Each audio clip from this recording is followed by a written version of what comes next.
I'm Mr. MegaManFan. Like, share, comment, and subscribe. You know all the things to do. And today is a day that I honestly did not believe would ever come. You see, a few years ago, back when I was more enamored with limited run games, I ordered this complete in-box copy of Rugrats Adventures in Gameland for NES because I wanted to play a Rugrats game on an old school 8-bit console, and the fact that it was going to be physically released instead of a digital file you would load onto an EverDrive really appealed to me at the time. But there was a problem, and I didn't know it at the time I filmed my original unboxing and game testing, but you'll see I put a note on here that says bad, and there is a very good reason it says bad. You see, people with more knowledge of NES homebrewing than me took the original cartridge apart, inspected it, and found that the voltages were not correct, that there weren't the resistors or capacitors on the circuit board that there needed to be for it to run at the proper voltage. So using this cartridge in your NES or NES compatible clone over the long term could actually damage your console. And Limited Run admitted to this and said, we had a supplier that did not meet our standards. They threw them under the bus and said, we will make this right. We will send everybody a replacement cartridge. Well, so much time had gone by that I never really believed they were actually going to honor that promise. But lo and behold, I got a shipping notification over the weekend that said, thank you for your patience. We're sending out the replacement Rugrats cartridges, and they will match whatever version you ordered at the time, so please keep a lookout for it. Your shipping will be updated soon. I don't think I realized what they meant when they said it would match. I thought they meant the cartridge would match, but no, they meant an entire boxed edition.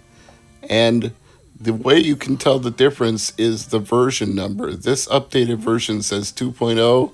The original says no such thing. So you'll know if you've got a boxed copy with the correct voltage cartridge if it says version 2.0 on the back. I suppose they had to update every part of this, the cartridge, the label on the cartridge, the box, every part of it, so they replaced the entire thing. I thought they were just going to send out a new NES cartridge, but no, they manufactured brand new, complete in-boxed copies. So not only did they make it right, they actually went a little bit above beyond what I expected. Another thing you'll notice if you're comparing the versions is this diagonal label in the lower left-hand corner says Rugrats Return for 2025, where the original version said Rugrats Return for 2024. So they've actually created a print variant in the process. But still, under no circumstances put the original cartridge in anything, not an NES, not a top loader, not an analog NES, not a retro AVS. Don't risk it. If you're going to play it, use only the new version that they just shipped out. You'll see here again, they made it easy to identify which one is which. The new one says version 2.0 on the top label. The original version has no numbering in that corner whatsoever. I'll pull it out of the sleeve to show you. There's nothing there. So version 2.0, version 1.0, or whatever you want to call the original version, that's the one you do not put into anything. Now for today's testing purposes, I'm using an original NES that has a minor modification made to it. My friend Fix-It Phil put a 0-force insertion cartridge slot into it, so you don't have to push it in and push down. You just push the cartridge directly into the slot and close the lid. And it works just fine. This is a tested and working copy of the Rugrats Adventures in Gameland for NES. If you haven't seen my first video or any other videos about Rugrats Adventures in Gameland, there's two things I will tell you about it real quick to sum it up. It's a side-scrolling platformer puzzle game, and it features many of the mechanics you would already come to know from games like Super Mario Bros. 2 and Mega Man 2. You can pick up blocks and throw them. You have different items that you collect, and overall your goal here is to get enough coins to unlock a special Reptar game that you and the other Rugrats kids want.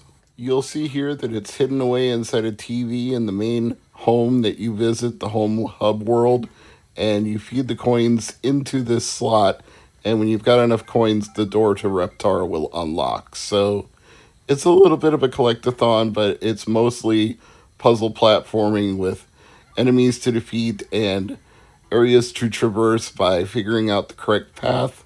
There's some fun to be had here in whatever way you play it. And I say whatever way you play it because you're not forced to play this on 8-bit NES. You don't have to buy a completed box edition like this. You can get it on Steam as a digital download. In fact, pre-orders for this Drew Limited run actually came with a Steam download code, so thankfully I didn't have to use the bad cartridge to play the game. I had the option to play it on Steam instead, but now I can play it on the original hardware and on Steam. And actually the Steam version is enhanced, like enhanced graphics, enhanced everything.